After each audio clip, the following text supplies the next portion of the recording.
Did you know that you can unconsciously prefer to remain sick? I know, it sounds absurd, right? Like, why would you want to be sick? But it actually is extremely common, and it happens in some capacity in about 80% of the clients that I see. So what would this look like? One example is a client of mine who had a mixture of autoimmune diseases that caused terrible brain fog, pain, and exhaustion. She had gotten so bad that she had to go on short-term disability from work, and then she had to stay home in bed. She wanted to feel better so badly though, so she went through the autoimmune protocol, or AIP diet, and quickly started to feel much better. However, a few days after she went back to work, she started to have the symptoms all over again. At first, we couldn't figure out why. She hadn't changed her diet, and her stress levels really hadn't changed either. But when we took a deeper look, we realized that she was sick because of her boss. Her boss didn't respect her.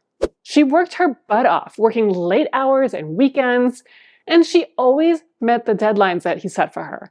But yet, he kept ignoring her when it came time for things like raises, and he yelled at her for all of the littlest things. So when her autoimmune disease got so bad that she had to go on short-term disability, she got to have a break from all of that.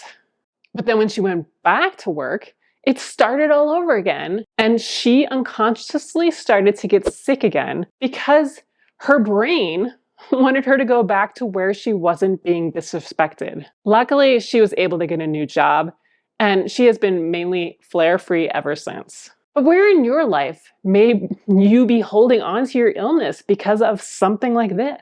I personally was loving how my husband cooked all of our dinners when I was too tired to do that. When I got better though, this responsibility came back onto me. Fortunately, I recognized this pretty quickly, and now we share the duty, but that could have so easily turned into a whole thing. Other examples have been clients who love the attention that they got from family members. When they were sick, they got all this attention, and then as soon as they got better, they lost it.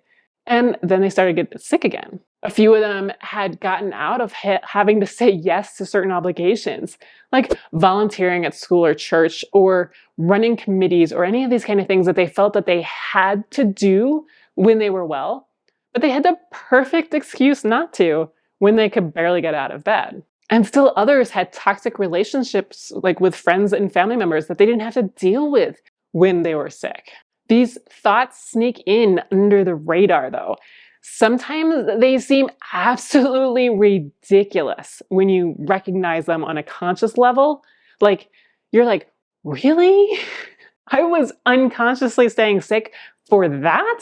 But luckily, once you recognize them, it usually is a quite easy process to get rid of them.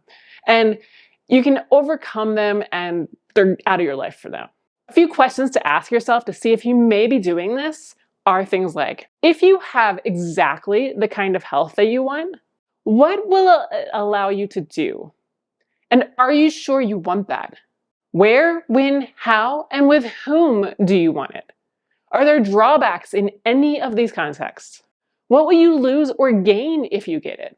Truly take some time to visualize and contemplate the answers to these questions and see if anything at all comes up for you. Go through the entire day, week, and month in your mind, thinking of all the different situations that may occur or come up when you feel amazing. Are there ones that you feel any resistance to? Those are the ones that you definitely need to pay attention to and dig deeper to see what might be coming up.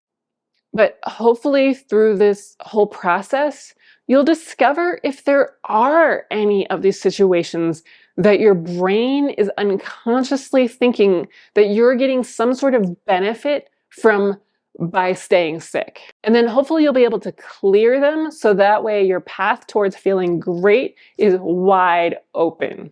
And if you want to further delve into the ways that your brain may be preventing your healing or making things harder for yourself, make sure you check out this video next, where I explain how the words that you use can stall your healing. I wish you the best in finding lasting health. I'll see you next time.